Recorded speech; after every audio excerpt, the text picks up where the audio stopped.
सुप्रभात बच्चों। आज हम कक्षा 8 का भूगोल विषय का पाठ 3 खनिज और शक्ति संसाधन का पहला प्रकरण खनिज और खनिजों के प्रकार, इसके बारे में पढ़ेंगे। चलिए करते हैं शुरू। खनिज और शक्ति संसाधन। कीरी सुकांत से मिलने धनबाद के निकट उसके पैतृक स्थान पर जा रही थी। कीरी विशाल काले क्षेत्र को देखकर आश्चर्यचकित थी, तो उसने सुकांत से पूछा कि यह स्थान इतना काला और धूल भरा क्यों है। तो सुकांत ने क्या कहा कि यह कोयला खदान के निकट होने के कारण है। क्या आप वहाँ ट्रकों को देख रही हो? ये सभी खनिज कोयले को ले जा रहे हैं, सुकांत ने उत्तर दिया। तब कीरी ने पूछा कि खनिज क्या है। तो सुकांत कहता है, क्या आपने कभी नान बाई को बिस्कुट बनाते हुए देखा है? उसमें आटा, दूध, चीनी और कभी कभी अंडों को भी मिलाया जाता है। जब आप पके हुए बिस्कुट खाते हैं तो क्या आप उसके अवयवों को, यानी उसके अंदर मिलने वाली चीज़ों को, अलग अलग पदार्थों को अलग रूप से देख सकते हैं?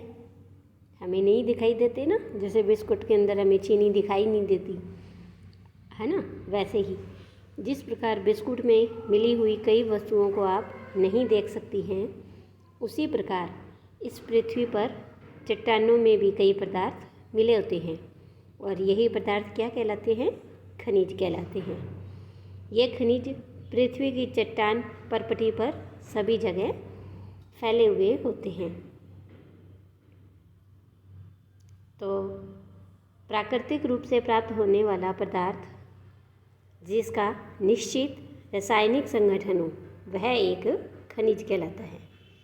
देखो, प्राकृतिक रूप से होना चाहिए, यानी प्रकृति द्वारा दिया हुआ, और उसका एक निश्चित रासायनिक संगठन होता है, वही खनिज कहलाता है।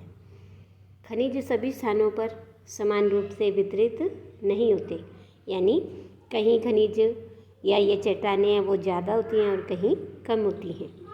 तो ये किसी विशेष क्षेत्र में या शैल समूहों में संकेंद्रित हैं। कुछ खनिज तो ऐसे क्षेत्रों में पाए जाते हैं जो कि आसानी से अभिगम्य नहीं है, यानी हम वहाँ आसानी से जा नहीं सकते, जैसे आर्कटिक महासागर, संस्तर और अंटार्कटिका। खनिज विभिन्न प्रकार के भूवैज्ञानिक परिवेश में अलग अलग दशाओं में निर्मित होते हैं। वे बिना किसी मानवीय हस्तक्षेप के प्राकृतिक प्रक्रियाओं के द्वारा निर्मित होते हैं। वे अपने भौतिक गुणों, जैसे कि रंग, उनका घनत्व, कठोरता, रासायनिक गुणों और विलेयता के आधार पर पहचाने जा सकते हैं। देखो बच्चों, जैसे कि हम भोजन में नमक खाते हैं और हमारी पेंसिल के अंदर जो ग्रेफाइट होता है, ये भी क्या है?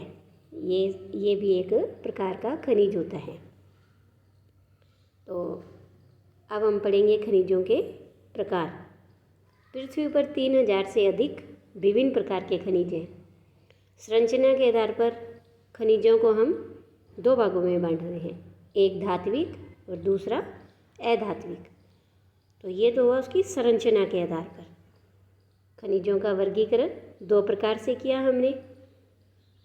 धात्विक खनिजों में धातु है वो कच्चे रूप में होती है।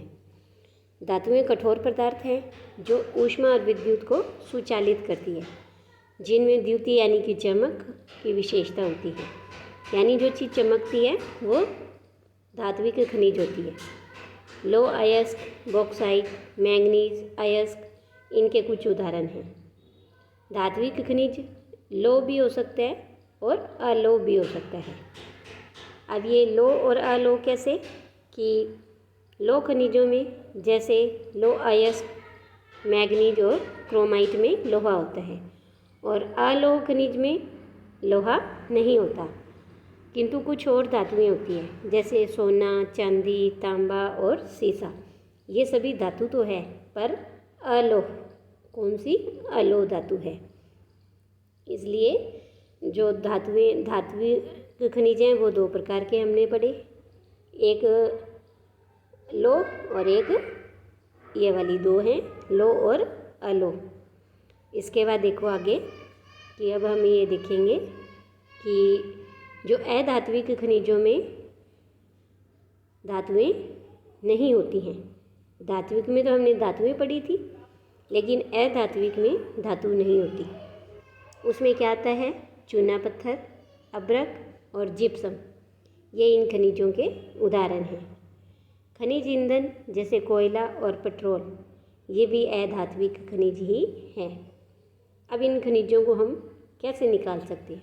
इन खनिजों को निकालने के तरीके, तो इन खनिजों को हम खनन द्वारा, प्रवेदन, आखनन द्वारा निष्कर्षित कर सकते हैं, यानी उन्हें हम इस पृथ्वी की सतह से बाहर निकाल सकते हैं।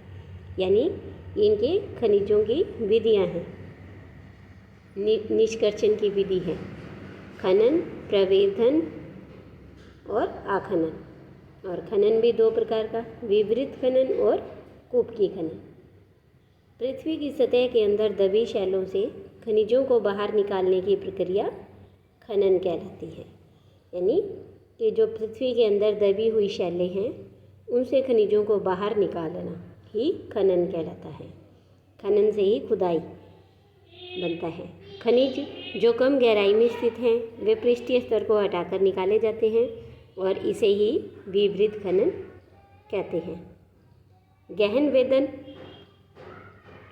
वेदन जिन्हें हम कूपक कहते हैं, ये अधिक गहराई में स्थित खनिज निक्षेपों तक पहुंचने के लिए बनाए जाते हैं और इसे ही कूपकी कहते हैं। यानी जो कम गहराई में है उसे तो विवृत खनन, और जो ज़्यादा गहराई में है उसे कूपकी खनन। ठीक है, तो इसके बाद देखो आगे आप कि पेट्रोलियम और प्राकृतिक गैस धरातल के बहुत नीचे पाए जाते हैं और उन्हें बाहर निकालने के लिए गहन कूपों की खुदाई की जाती है और इसे ही प्रवेदन कहते हैं। सतह के निकट स्थित खनिजों को जिस प्रक्रिया द्वारा आसानी से खोदकर निकाला जाता है उसे हम आखनन कहते हैं। तो ये हमने पढ़े कि खनिजों के प्रकार। तो संरचना के आधार पर हमने देखा सबसे पहले दो प्रकार, एक धात्विक जो कि धातु होती है और एक अधात्विक। धातु कई तरह की है, जैसे लोहा, सोना, चांदी, तांबा और सीसा। और अधात्विक यानी जिसमें धातु नहीं होती, जैसे चूना पत्थर, अब्रक, जिप्सम, ये हमने पढ़े, कोयला, पेट्रोल, ये भी अधात्विक खनिज हैं। फिर हमने धात्विक खनिज के भी दो प्रकार पढ़े थे, लोह और अलोह। इसके बाद इन खनिजों को खोदने की या खनन करने की तरीके, खनन, प्रवेदन और आखनन, ये हमने पढ़े थे। तो आज के लिए इतना ही। धन्यवाद।